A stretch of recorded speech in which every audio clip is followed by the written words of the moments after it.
Today, I'm going to be like a lot of you, I'm just going to be asking questions to Sheikh Waleed, inshallah ta'ala, on this wonderful topic that people ask a lot of questions about, which is both evil eye, which is al-ayn and its effects, as well as hasad, envy.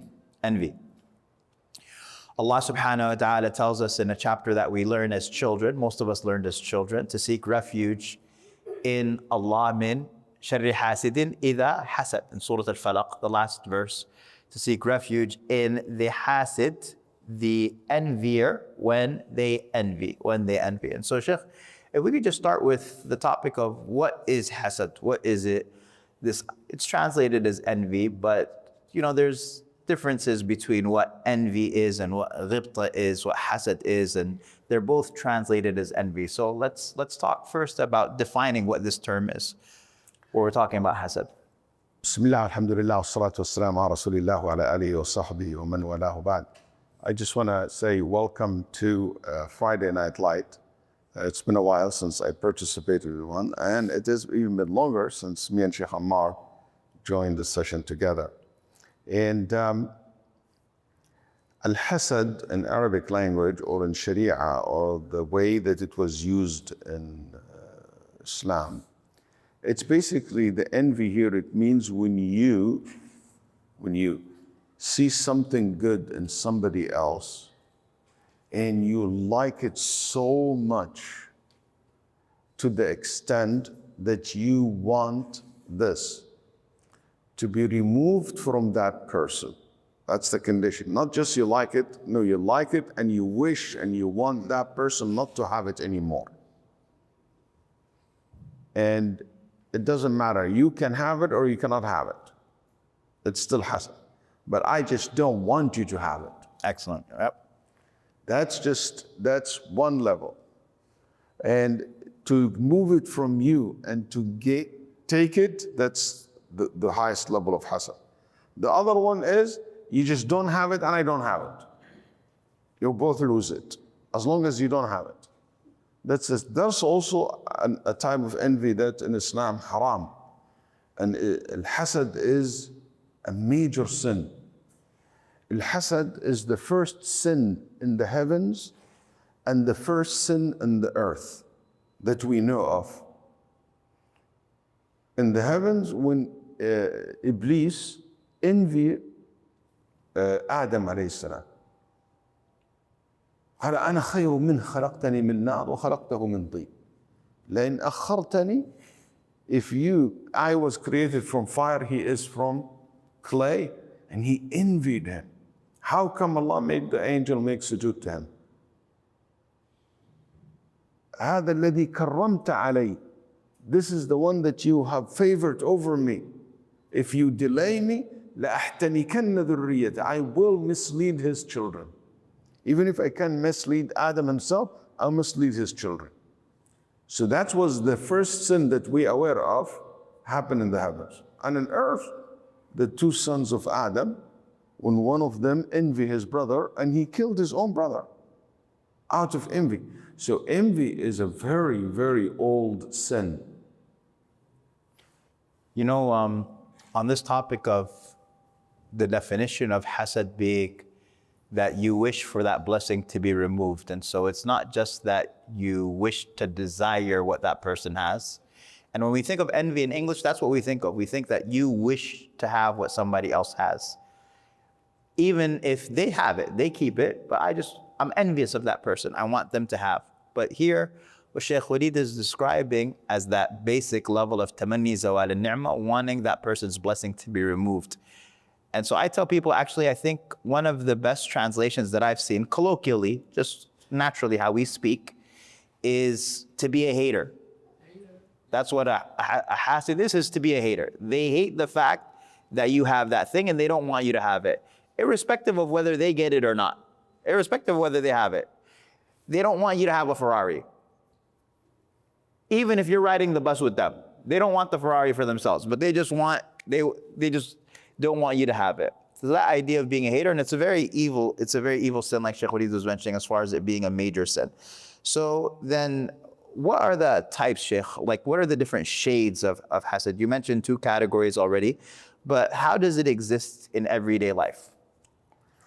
So haters, or hating or envying someone in that sense, when you wish that this person lose Yeah.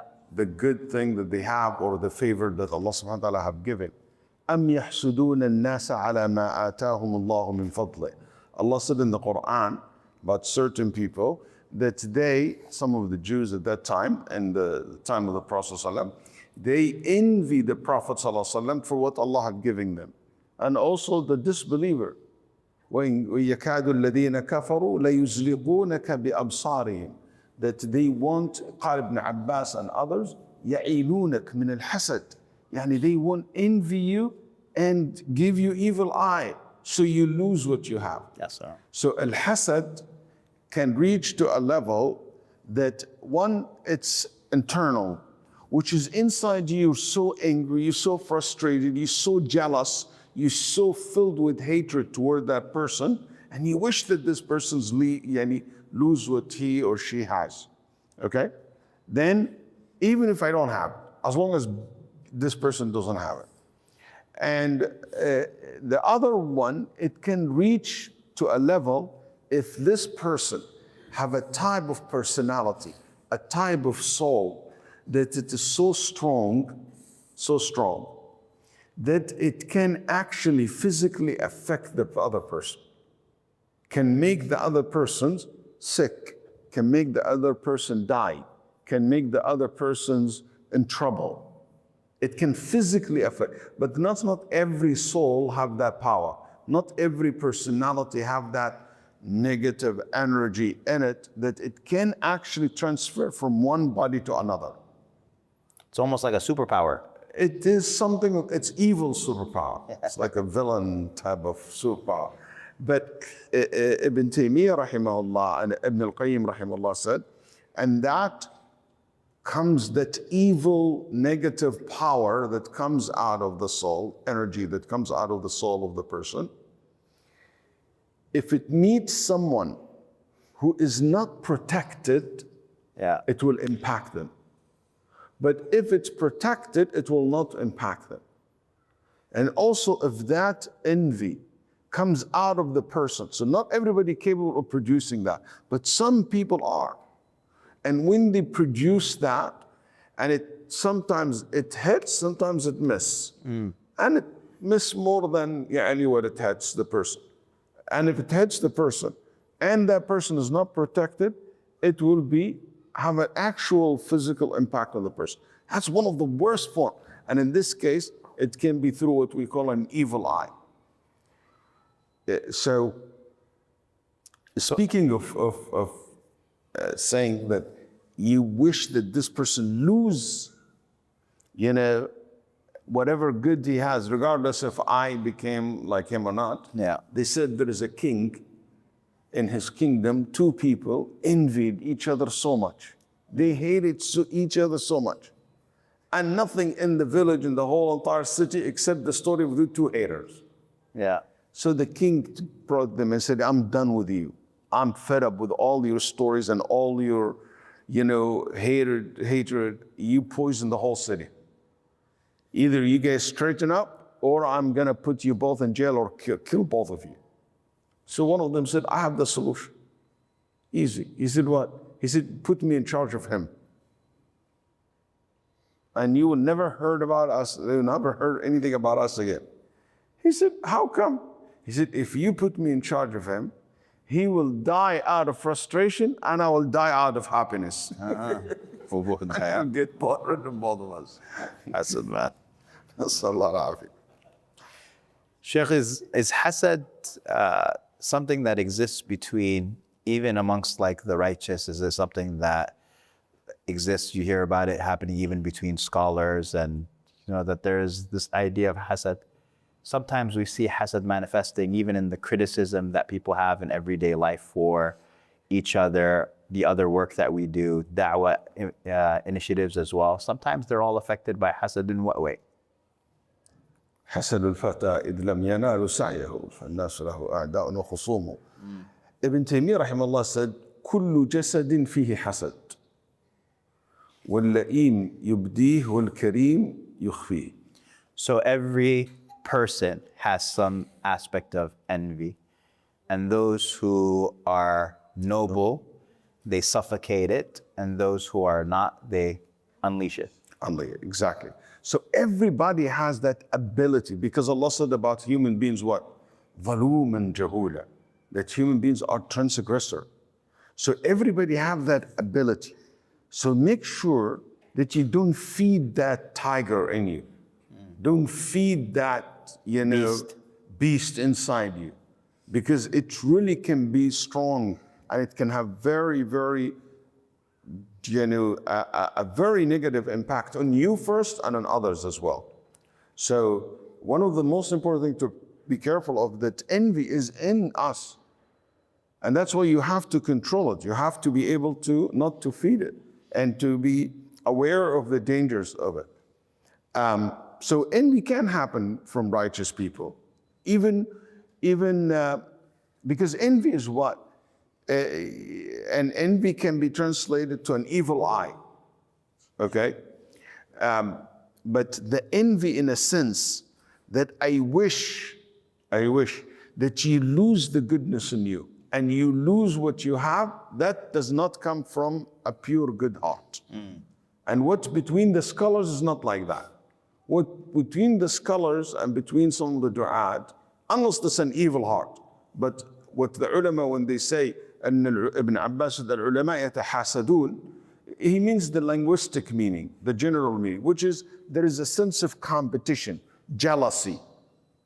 That's what it hasad here. Because hasad also means hatred, jealous, okay? All these can be called envy. So it's like the hadith where the Prophet ﷺ says, La hasad illa fi ithnain, that there is no hasad except for two people. And he describes a person who gives in charity so much that like he's almost just spending left and right in charity. And the other person is a person who Allah gave knowledge and wisdom to, and so they teach it. And so the Prophet uses the word hasad, even though these are things that are you don't wish that they lose their money, but you wish to be like them. Yeah. But also that's not jealousy. Yeah. That's not a negative. Jealousy is a negative concept here, which is between the scholars, that this jealousy can lead to sometimes criticism, hiding your, the good thing about you. I don't share it with people. I don't admit your virtue.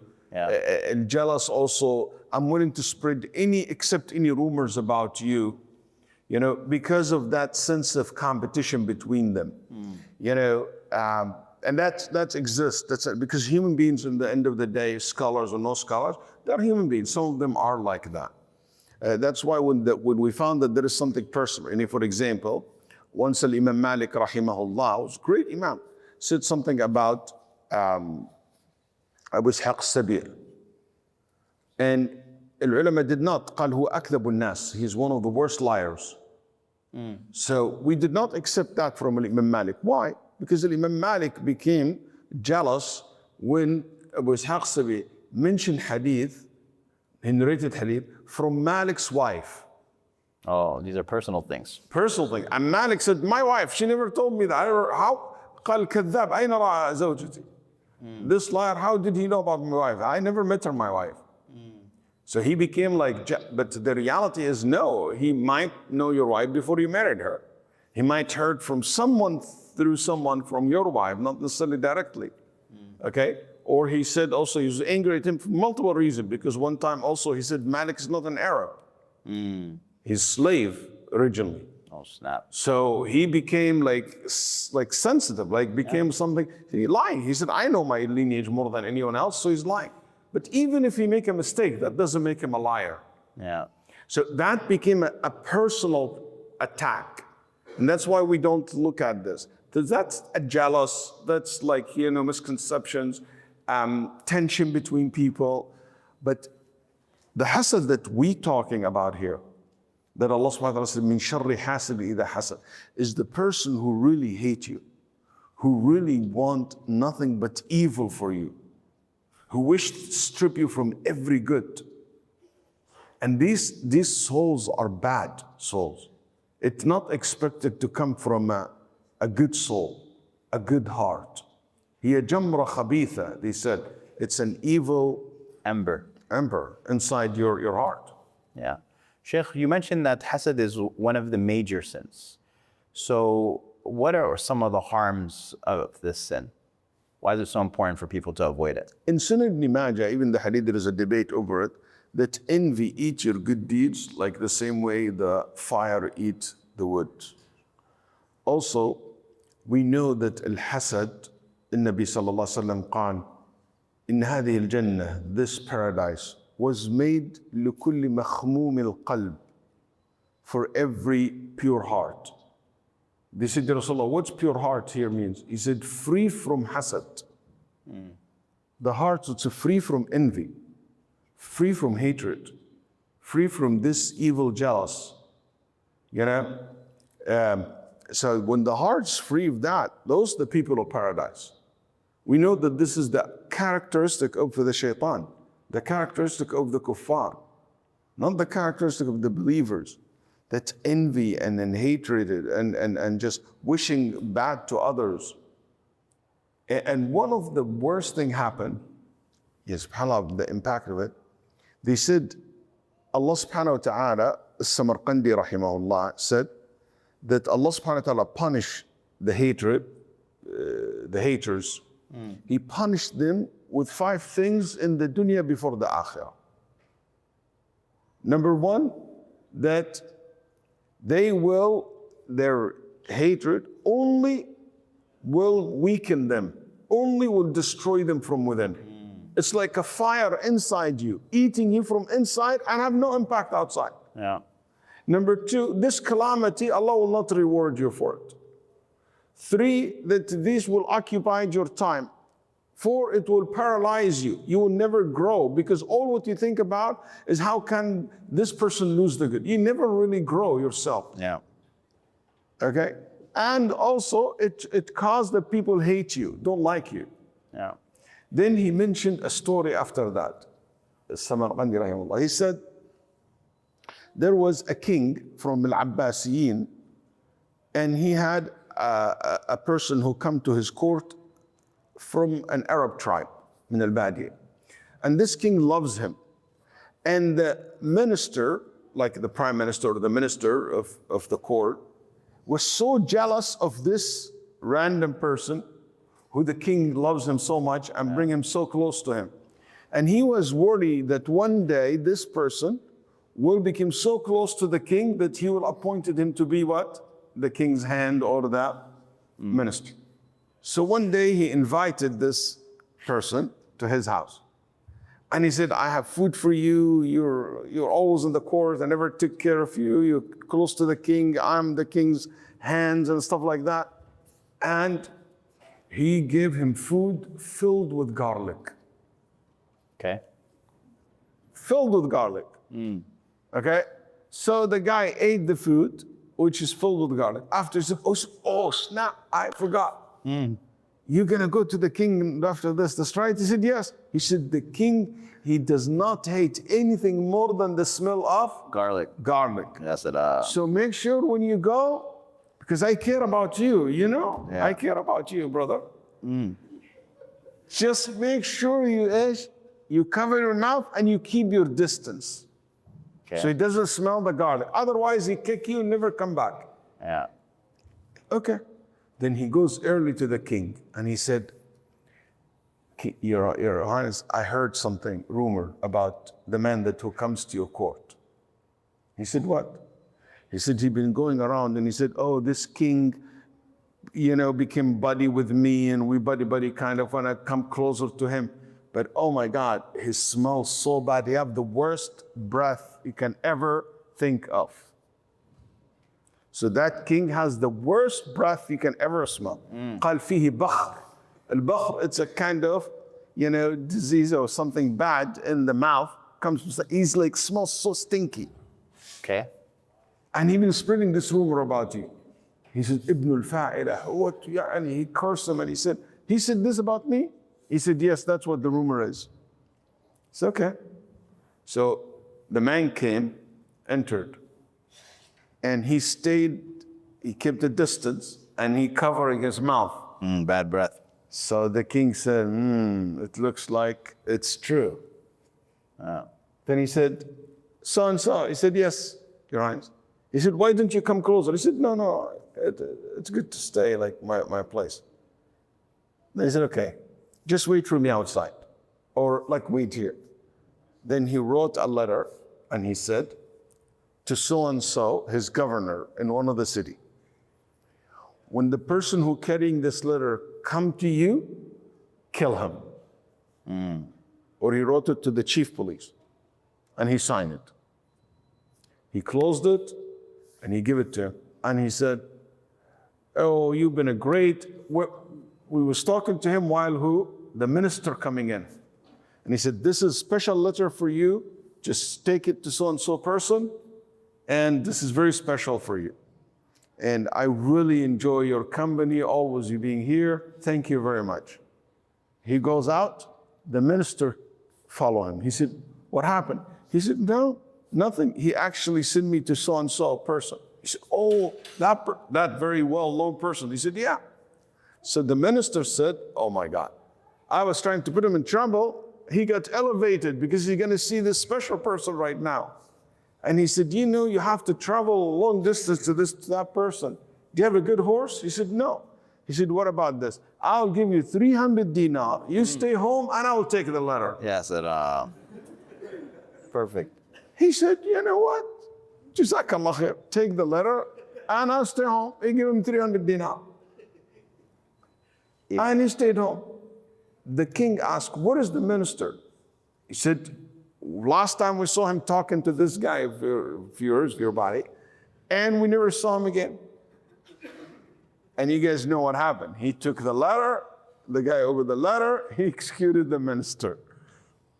Then the king get to know about what happened. So he brought the man who comes to his, he said, tell me what happened. He said, I don't know. He said, that guy killed. He said, killed? He said, yes, and what was supposed to be you? Why? He said, because I was told that you said this and this about me. He said, I never did that. He said, so why did you cover your mouth that day? And you're acting weird. He said, because the minister asked me, he invited me, and he told him the whole story. Yeah. The king said, that's what envy does. It kills the envious person before it kills the other person. The one you envy. Oh. It only fire back on you. It will only destroy you. It will only bring harm to you. Allah will never put barakah on you. Allah la yuslih amal al-mufsideen. Allah will not, and you will never ever get anything out of this. Learn how to be happy for the success of others. Learn how to be happy when other people are happy.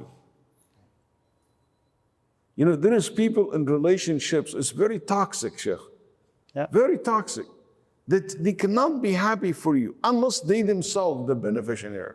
Yeah. If they don't benefit from it, they don't be happy for your happiness, for your success. You know, it's very toxic relationship. And I'll give you an example. Sometimes we kind of get outside. Some examples in real life. You know, sisters together. One of them got ticket to travel. What about me? Why are you doing it? And then you watch this in your kids, don't let it go unchecked. Because that they start learning from early age to envy each other and to hate each other's khair. I'm happy that my sister get to travel. I'm happy for my brother to get, you know, to get married. I'm happy for my husband to be, you know, some people like, you know what? If you go spend a good time with your friend and you come back home, your wife said, oh, and I'm here all day waiting, doing nothing, and you're just having fun with your friend. How can this be fair? It's not right. Or you do, how come that you inherit all this money and you make this money and I don't make that money? That's part of the hasad that the person has to get rid of.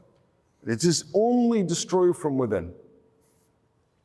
Imam al-Qurtubi, Sheikh, he says that the hasid, like yubarizullah, that he like is almost dueling with Allah subhanahu wa ta'ala, or showing enmity from a number of angles. Of them is, he says, that he is showing displeasure with Allah's distribution of his rizq.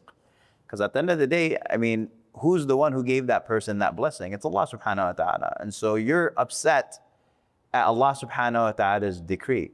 So not looking at it as if this person is remembering constantly that Allah is the one who gave that person that. And then also he mentions is that he also is showing enmity to the awliya of Allah. Possibly, imagine a person, you know, you're upset and hating this person and trying to sabotage the success of this person and angry with them, and there's somebody Allah subhanahu wa ta'ala loves. And Allah subhanahu wa ta'ala says, "Man aada li waliyan faqad aadhantuhu bil harb." That whoever shows enmity to a friend of mine, Allah subhanahu wa ta'ala declares war. And so that person, all of us really should always be worried that that person, that if we envy somebody, that we might be causing Allah subhanahu wa ta'ala's displeasure in a way that's bringing or causing Allah to declare war on us. Yeah.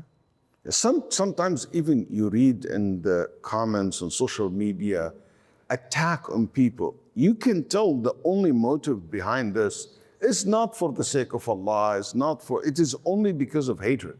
It's so envy. How come he's so successful? How come he's have all this success in his life? You know, it just so like, it just bad. Yeah. And you need to learn how to cleanse your heart. And it is really sad. I remember one of the things that I never forgot when I read the first time the story of Ali radiallahu anhu, Uthman radiallahu anhu, sorry, when he was killed by the hand of his killers, Ibn Abi Layla, not Ibn Abi Layla, Ibn Abi Layla killed Ali radiallahu anhu. Abdurrahman ibn Muljim killed Abdurrahman Ali. ibn Muljim. He killed Ali though. I don't know. Uthman was... Ibn Abi Layla. So, Ibn Abi Layla, this man, he stabbed Uthman radiallahu anhu 9 times in his chest. He said, ثلاثة لله وست لما في الصدور. He did 3 stabs for Allah and 6 for what I have in my heart against you. Of hatred and animosity. Hatred and animosity. Uthman radiallahu anhu, the Prophet's son-in-law, the 3rd best man on earth. He was hated so much by this man.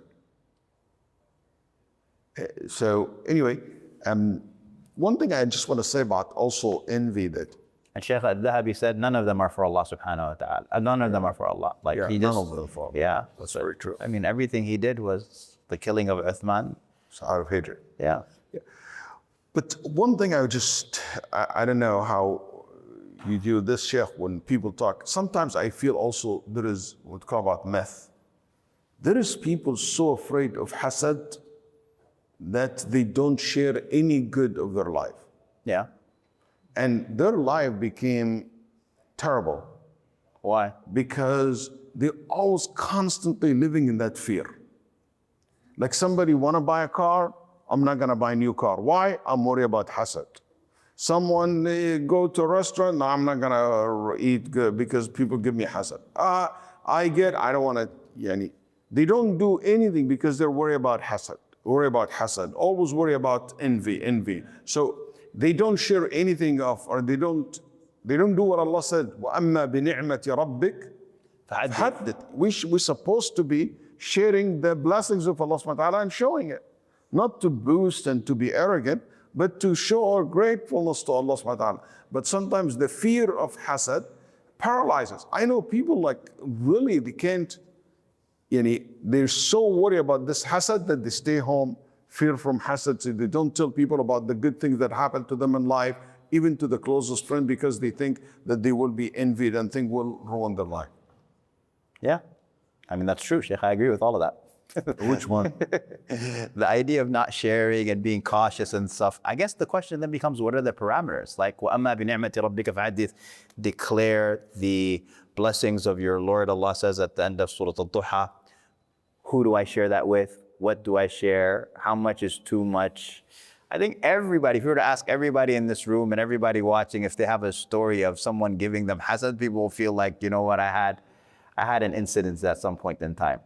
Yeah, but first of all, you have to understand that just hasad is not a button that, you know what, I have hasad, like laser. Yeah. I got you. You know, that's not how it works. Okay. If you are protected by dhikrullah subhanahu wa ta'ala and you have your adhkar and you have your salah, you're protected. Inshallah, he envy you day and night. The Okay. people envy Muhammad sallallahu alaihi wasallam and envy the Sahaba day and night. I'm talking, this is also, we're going to talk about evil eye, but I'm talking about the hasad itself. It will not just because I hate you so much, it means you're going to get sick, you're going to get a car accident, you're not going to be successful in your career, you're going to be not successful in your marriage. You know, no, it doesn't work this way. Otherwise, the whole world will collapse. You know, everybody just hates someone that have the ability to collapse or to impact that person in a negative way. That's not the reality. That's not the reality. So I give you an example, Sheikh. In the context of marriage, you know, when people have rocky marriages or difficult marriages, they share a lot with a lot of people. And then when people have fantastic marriages, it seems like they just kind of keep it closed and they don't share it. They don't tell other people about it. I might be overgeneralizing, but sometimes that's what it seems like in the community because they're afraid of hasad. And so the perspective, even with regards to marriage, I'm sure you've seen this teaching the fiqh of love and everything that you've done as being an imam for decades, is that younger generation may not even see a lot of models of healthy, happy marriages. They don't see it prevalent. It's not promoted almost because people, if they have it, they're very protective of it and they're afraid of hasad. Do you see something like that? yes, see, the concept of not sharing or worrying about evil eye or hasad is something that's established in the Qur'an, where Allah subhanahu wa ta'ala told us the story of Yaqub when he told his children, don't come all from one door. من أبواب متفرقة. من أبواب متفرقة. Why? The Mufassirin said from the Sahaba and go, he said, because he had 11 children and all his sons, and all his sons were tall, handsome, good looking. When they walk, mashallah, all of them like tall, handsome, good looking, broad shoulders, like ubbaha, they're like very, it looks so like appealing to the eye. So he was worried, and all of them from one father. So he was worried that people will give them evil eye. So he said, just enter from different Doors, disperse. doors. But I'm talking about exaggerating, where people said, don't get out of the house, don't leave, don't tell each other, don't tell people that we are brothers. You know, some people exaggerate. You know what? For example, in marriage, you know, alhamdulillah, I'm happy in my marriage. I'm so happy. I don't need to tell you, you know, all the details that happen between me and my wife. All the things happen in bedroom or happen in outside, or like how much it likes to go into the details. That's too much of the details that you don't need to share. But the concept itself, yes, I'm so happy. I'm glad that I have fantastic husband and fantastic kids. So what happened, it became, we worry about saying this to somebody who give me an evil eye. That's not necessarily the correct, because Allah ordered us to hadith. بل حتى بعض العلماء قال حتى تحدث بنعمة الله الدينية عليك وأكثر مفسرين عن ذلك. And even that you mention and you share some of the good things. Alhamdulillah, my siyam was great. My qiyam al-layl was excellent that time. I finished Ramadan with the intention not to show off, but with the intention is to encourage people and to be grateful and thankful to Allah for this ni'mah. Even sharing religious blessings. Even religious blessings. And that's the correct opinion. And as many of the Mufassirin have said, rahimahullah ta'ala. And there is plenty of narration from Salaf in relation to this. But again, with the intention of showing that ni'mah from Allah subhanahu wa ta'ala. But if you're going to live in the shadow of the fear of hasad, you're not going to be able to have that self-confidence, you know, spreading the khair and moving on. And also there's another aspect of that fear from hasad.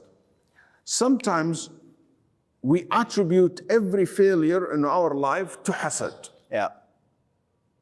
And the reality is, like somebody said, oh, my marriage fell apart. Why? Hasad. Hasad. Why else? I said, okay, tell me a little bit about your marriage. I said, there's no hasad, ya habib. He said, what is it? I said, bad choice, bad matching. You know, you're terrible. You know, you need to fix yourself, you know? I mean, that's reality, that's what it is. So what happened, Hasad became just a scapegoat. Yeah. And also, things are complicated. Sometimes it's Hasad and other things as well. So we have also to be worried about this, not to make it like everything is Hasad, everything is evil eye. It's sometimes you don't do your homework, you didn't apply good for a job. You didn't take care of your health, all sorts of things. Sure. Some people are blaming the Hasad, the stuff that like you didn't feel called because you didn't study. It's because of Hasad. That's what they're saying. See, maybe you did not pass the exam because of Hasad. Somebody give you an envy. So Hasad, you can, that's a good thing, good question. You protect yourself from the Hasad when you are consistent in your prayer, in your Adhkar, in your dua. That's a shield of protection. And sometimes Allah subhanahu wa ta'ala, maybe will make that Hasad impact and effect. To give you an example,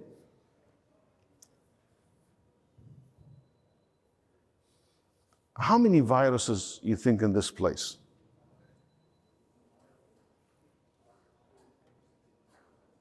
A lot. How many bacteria is in this place? A lot that you interact with. You know, they said the menu that you see in the restaurant is dirtier than the toilet seat in the restaurant. Has more bacteria in it than the toilet seat. The study shows that. I'm not making this up. Okay? So, but what's the percentage of these things that will affect you in a way that it will kill you or harm you physically? Most of the time, the body has protection system to fight back and to protect you. When you have an immune compromise, that's when you become more receptive to this. Okay? So what I want to say, yes, there's so many hasad and evil eye around us, but you have that system of protection, which is your iman, your tawheed, your tawakkul ala Allah, your trust in Allah, your morning and night adhkar. That's why it hurts me, and I say I am admitting that I am not doing what I should be doing with my children. And I'm working on it, and I hope people do that with their children, with themselves. It's so important and so essential to teach your children how to protect themselves with the adhkar, because that's a protection for them. And they be consistent in this protection. And Nabi sallallahu alayhi wa sallam used to say, the kids who don't know yet, like Al-Hasan al-Hussein, with the little kids, he used to make the dua of protection for them. And he used to say, when he's in Medina and when he's traveling. Even when he's traveling, he will do awwidhuma. And in Nabi sallallahu alayhi wa sallam used to make all kind of ta'weed for them, like ta'weed, not the ta'weed like in the subcontinent, something to hang. No, ta'weed, it means he read, you know, أُعِيدُكُمْ بِكَلِمَاتِ اللَّهِ التَّامَّاتِ مِنْ شَرِّ مَا خَلَقَ. Until Allah revealed these two surah. After Allah revealed these two surah, He didn't use anything else after that. Really? So that dua that he used to make, أعوذكما بكلمات الله التامة قال حتى نزلت هذه السورة فلم يعوذ بغيرها في الحديث. That the Nabi sallallahu alaihi wasallam used this only, which is قل أعوذ برب الفلق قل أعوذ برب الناس. That's it. That's the most powerful. You still can use the other one, but this is the most powerful one for protection. Teach your kids to say it in the morning and the night. Because, ya akhi al-kareem, I want you to know that evil eye, maybe we'll talk more about this, evil eye and this envy does not come only from human. And Nabi sallallahu alaihi wasallam said also it comes from jinn, that they give an evil eye to children. So, and to men and to human and to women. So that protection, it's so important. Otherwise, your immune system will be compromised. And sometimes it works, sometimes it doesn't, sometimes you get affected, sometimes it doesn't affect you. You pass by the virus, you pass by these bacteria, and it doesn't really hurt you. I love that example of being immunocompromised. So could we say that some people then, if they don't make their adhkar, they're imano compromised? Absolutely, they are very vulnerable. Imano, that's a good word. Yeah. Some MSA is going to put that on a t-shirt, I know it. Imano compromised, yeah. Absolutely. Sheikh, so just if we could just summarize how to protect yourself from the evil eye, 2 ways. How do I, from envy. How do I protect myself from envy? Number 1, from having envy, the actor themselves, the person, versus being the victim of envy. How do you protect yourself? If we could do a summary. If you want to protect yourself from being the envious person, Yes. number 1, always remember that الرزق بيد الله. Allah subhanahu wa ta'ala is the one who blessed those people with these blessings. Remember that only harm yourself. Remember, it's haram. Remember that will not affect anyone except you, as I said earlier. You know? Even when you feel it inside your heart, say, may Allah bless them, may Allah give me. Like make dua for them. Make dua for them and may Allah give me the same. Pray for yourself to be the same. You know? Your success should not be based on the failure of others. I want them to succeed and I want to succeed as well. Great. It's a win-win situation. Excellent. As for protecting yourself from being the victim of it, the adhkar, constantly making the dhikr, the morning and the night. And you don't need to do too many, just few of them to protect yourself, day and night.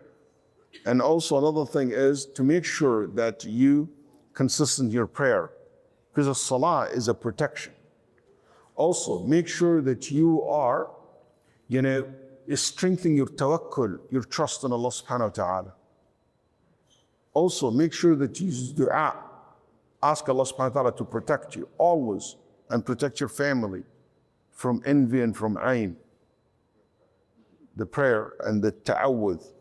One of the things that also Ibn al-Qayyim mentioned 10 points, and these are some of them, the most important. And he said also, one of them is that basically, قال تحسن إلى الحاسد. If you know someone envy you, be good to them. ادفع بالتي أحسن فإذا الذي بينك وبينه عداوة كأنه ولي حميم.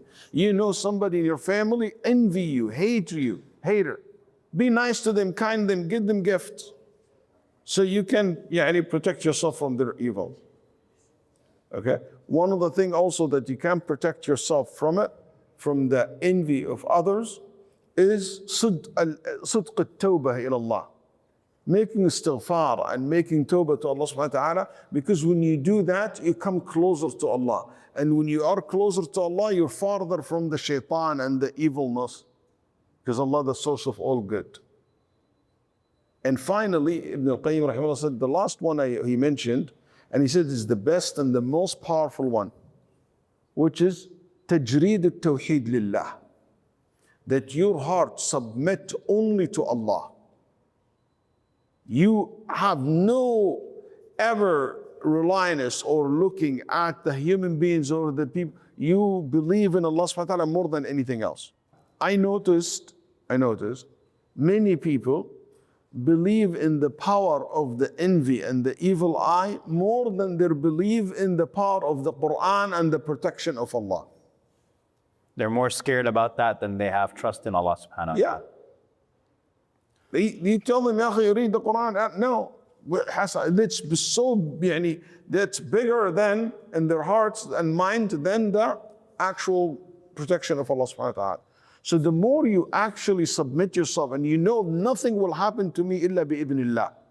وَمَا هُمْ بِضَارِّينَ بِهِ مِنْ أَحَدٍ إِلَّا بِإِذْنِ اللَّهِ. They will not harm you, anyone, except with the will of Allah. And if Allah willed it and decreed upon you to be affected by this evil eye or the hasad, that's from qadarullah, for a reason, for a wisdom. I believe in it, I accept it. That level of submission to Allah subhanahu wa ta'ala's will, that's basically is fulfilling the meaning of Tawheed. And that's the biggest protection that you can ever have. Sheikh, if we could conclude with 2 points. Number 1 is you talked about how people go into extremes with regards to fear. One of the ways that people seek to protect, I want to talk about the wrong ways that people seek to protect themselves from the evil eye. And of course, you mentioned the idea of the ta'weez, the thing that people wear, lots of sorts of, the different eyes that people wear, these types of charms and amulets. If you could speak about that.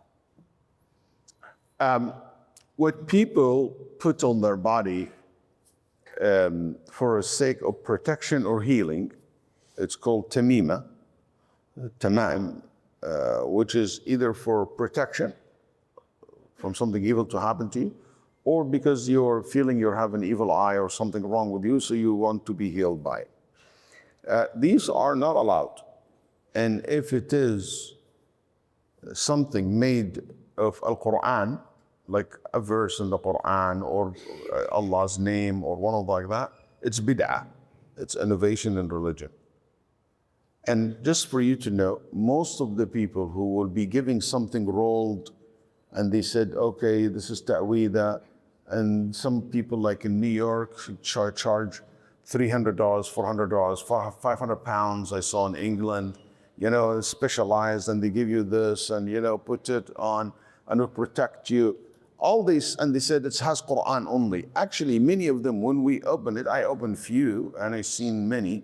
When you open it, it doesn't have Qur'an only. It has a Qur'an, it has stars, it has these things. Nabi sallallahu alaihi wasallam la taziduka illa wahna. These things only make you more receptive, more weak, more effective negatively by the jinn and by the evil eye and by the hasad and by the shaitan.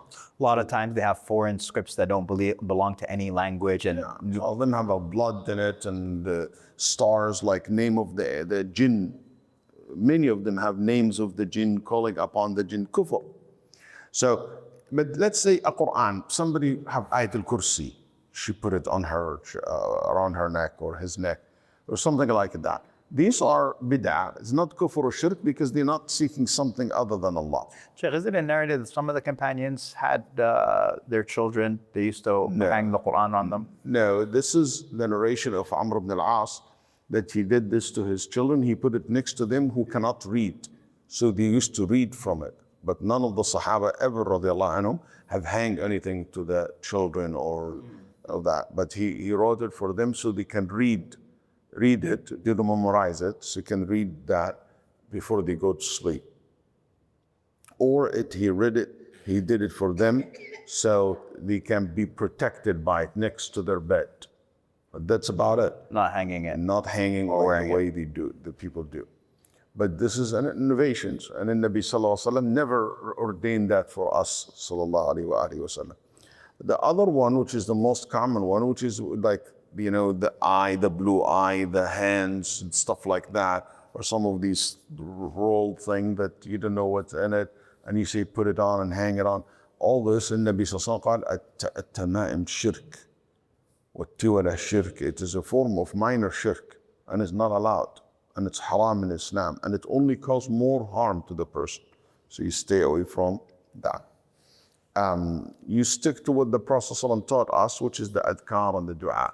And I want to tell something, maybe it's hard a little bit to hear. Some people get affected. I know some people very intelligent, very smart, very successful. All of a sudden, subhanAllah, somebody give them an evil eye or envy them, and their life turned 180 degrees. I know brothers, sisters like that.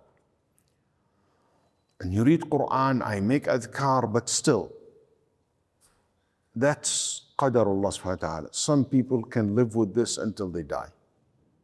No matter how righteous you are, no matter how adhkar you do, it's like when you get a diabetes, get cancer. You can be the healthiest person ever, and you still get the cancer. You still get the diabetes. You get the blood pressure. Sometimes Allah subhanahu wa ta'ala made this your test in life. So what you try, you manage the case. You might not be able to get rid completely from it, but you manage it, like the way you manage your disease. And you will live with it and you will die with it. I'm saying this because certain people have been pursuing this for years and years and years, and nothing changed. What you need to learn how to cope and to manage the symptoms, manage the effect of it. 100%. But that's sad reality that happens sometimes to people. You should not give up. You continue make dua, continue make ruqyah for yourself, and Allah subhanahu wa ta'ala hopefully to relieve that from you. because it's qadar Allah subhanahu wa ta'ala on you. Sheikh, what is the difference between the evil eye and hasad? So evil eye comes from, not everybody envy can give an evil eye. Okay? But evil eye comes from envious. Evil eye comes from someone who is so fascinated by something. Okay, not because he hated you, but he's so fascinated by it. So envy motivated by hate, while evil eye can be motivated by hate, but also can be motivated by Admiration. and, being so fascinated by what you have or what you do. That's one. Two, envy comes from evil soul, while evil eye can come from righteous people. Like we have the story, Sahl ibn Hanif, Ammar ibn Rabi'a. Ammar ibn Rabi'a is Badri, one of the Sahaba witnessed the Battle of Badr, one of the best companions. He gave an evil eye to Sahl. Sahl was taking a shower, okay? And in the old days, there is no shower place, so he was holding a garment like a curtain, just covering him taking a shower. فحانت منه التفاتة. He just looked like that and he saw Sahl's shoulder and back, his back. He didn't see anything more than that. قال هذا جلد مخبأ. He said, man, your skin is better than a skin of a young girl. Smooth and clear. Smooth and clear, never seen the sun before. What kind of a man is this? Like his skin so fair and smooth, as if never touched by this, never exposed to the sun. He said that, فَتَلَبَّطْ. He said that, the guy fall on the ground.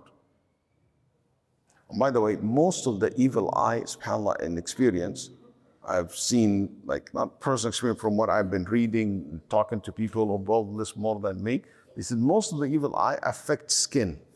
I don't know what's the deal with that, but anyway, so this man fell on the ground. They told the Prophet ﷺ, listen to what the Prophet said, why would you kill your brother through evil eye? So evil eye can kill someone. And there is a hadith actually from the Sunnah that in Nabi Sallallahu Alaihi Wasallam, the evil eye can put someone in the grave, can kill someone. So he said, what the Prophet said, why would you kill your brother? If you see something, say Tabarakallah. Halla barak. So Nabi Sallallahu Alaihi Wasallam did not criticize him for giving him the evil eye. He criticized him for not saying Tabarakallah, because he knows it came out of control. This evil eye, some people just can't control it. It comes out of them because of how admiration and fascinated by it, and he comes out from him. Some people like that. Some people in modern days, there is a man, his name Hamdan al-Hamdan, wrote a book about evil eye. And he said evil eye from an Islamic perspective, and he claimed it's a clinical trial. Okay? So in his book, he introduced a theory that there is some people produce actually some magnetic field and energy more than others that comes from them. We know that this electromagnetic field comes from the heart. These are facts. We know that, some magnetic field around the body, But he claimed that some people are much, much higher than others. And his theory said, if this can be possible, that also can be possible, that some people have that ability for that negative energy that comes out of them to impact and affect people physically in front of them. I don't agree with that. I have my own reservation about that theory a lot, but he wrote this, the book is published, it's online if somebody interested to read. He used the example of, I don't know if you ever read about Natasha. Just a random name. Yeah. Have you heard about Sounds Natasha? Russian. No. It is Russian. She is a Russian girl. She's somebody who became very famous of, introducing some magnetic energy that comes out of her. She's claimed that there's a lot of people talk about, a lot of researchers wrote about that she can see action through your eyes, your bone, and that's kind of weird stuff. X-ray vision. So you can search that. I don't know if it's true or not, but there's a whole entire online. You can have fun reading about this in your own. And also there's another Chinese lady, same thing. People even travel from around the world just to examine her, to see her. And they said how she have this ability that her eyes can go through things out of the natural. So there is certain things which is not natural. So this is his argument. He said that can happen from some people, that they have this power. In any case, what Ibn al-Qayyim rahimahullah said, that's what I think make more sense to me. And in here, I want to end with this important point. The evil eye and the envy and these things has to do with the soul more than the body part. It's the impact of the soul more than the body. You call it evil eye, but the actual power behind it is your soul. And what we know from soul and how souls function is very little. Is very little. And Ibn al-Qayyim rahimahullah said, we do have examples. There are certain people, when you stand in front of them, you feel yourself start sweating, even like shaking, your color of your face change to yellow or red, or you're so embarrassed, you're so scared. They have this haybah, they have this, impact on you. We call it vibe. Yeah. Make you very uncomfortable, freak you out. And he said that's basically something beyond what physical impact is, beyond just the look. You just feel so uncomfortable around people. He said that the impact of souls and souls. That's what Ibn al-Qayyim rahimahullah said. And he said, if this can be noticed, why can't we say also that the evil eye have the same mechanism where actually have that impact on people? And it will affect your soul, and when your soul affected, it will impact your body. That's Ibn al-Qayyim rahimahullah's theory, or his understanding of how this happened, because there's a lot of talk how this can happen and how this works. So that's how he explained it, rahimahullah ta'ala. In the end of the day, some ulama said, we don't know. This has been ilm al-ghayb, unseen, yeah. From the world of the unseen. And Allah subhanahu wa ta'ala knows best how this will work. But I think what Ibn al-Qayyim rahimahullah said is very interesting. Again, so evil eye can happen, and the way to protect yourself when it comes out is to say Tabarakallah, MashaAllah, Bismillah, because some people know of that. كان فيه مثلا Banu Asad among the Arab, known of giving evil eye. حتى كان الرجل من بني أسد, a man from Bani Asad, will be sitting and see the cattle. Then he said to his girl, hey, go to those people's family by Asr time. And you see the guy say, what kind of cattle is this? Like, it's so good. And he will give it an evil eye. He knows it came out of him. And he'd tell his girl, take some money and get some meat from those people, because one of these cows is going to die. Wow. It fall and they slaughter it before it died. So he said, go buy some meat from it. Inshallah. And from that's how bad it is. And someone was also known of, Al-Qurtubi mentioned that, rahimahullah, somebody was very known of giving an evil eye. And he was listening to a woman milking the cow. When he heard that the milk gushing, MashaAllah. he said, Mafi, MashaAllah, this guy has no MashaAllah. That's why it is good to always say MashaAllah, because you can give it unintentionally. The guy said, what a milk, what الضر ايش معناه بالانجليزي؟ What is it? الضر اللي هو اللي فيه The udder. the udder, whereas the milk is. What an udder and what a milk. So they say they knew it's gonna die. So what they said? No, it's so and so's cow. Not mine, huh? Not mine. She mentioned her neighbor's cow. That's the neighbor's cow. And they said both cows died. La ilaha illallah. Anyway, Sheikh, you know, I read stories like this. Yeah. I never really care. I'm sure there is exaggeration. But I met in Saudi Arabia, this is my personal story. yeah, I met in Saudi Arabia, I know in Saudi Arabia of certain village, the people of this village known of giving evil eye. Everybody knows in that region that this village is known for that. I never really believe that stuff. believed in much stuff. But I have one of them was my body in high school. But I used to avoid having trouble. Until one day I went to this brother, I'll never forget that. And I told him, by the way, they talk about your village. This village has a very few households. They said that you guys famous of evil eye. Is that true? He said, yeah, kind of. If we don't say Bismillah, mashallah, and I really put my heads in it, I can harm something. Yeah. Then, anyway, we went, and at that time, do you know the drive-through? Drive-through for bank? You know, when you go drive through a bank, you know that sucking machine that you put your papers or the money in, it goes through a tube. Okay. Sucking it. So this was 20 years ago invented by one of the brothers in Islamic, they sell Islamic tapes and stuff like that product. Okay. So their studio is inside. You order. I said, I want lecture so-and-so. So it will suck all the order and it come to you. It was like, oh my God, this is like crazy. This is like more than 25 years ago. Okay. So it was really something everybody, so unique, never seen it like this before. It was very advanced. Very advanced.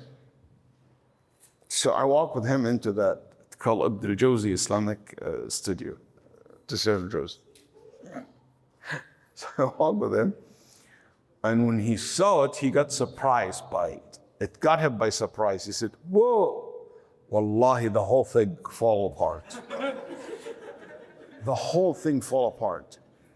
The thing broke from the middle. In front of you. In front of me, broke in the middle, and it fall. SubhanAllah, man. And it's been working fine, like nothing, like the moment he said that, it broke in front of me.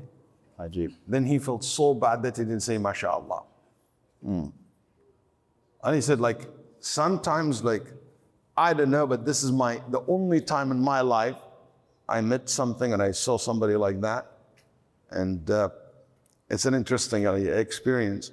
But Allah subhanahu wa ta'ala knows best. But what I know for sure is this,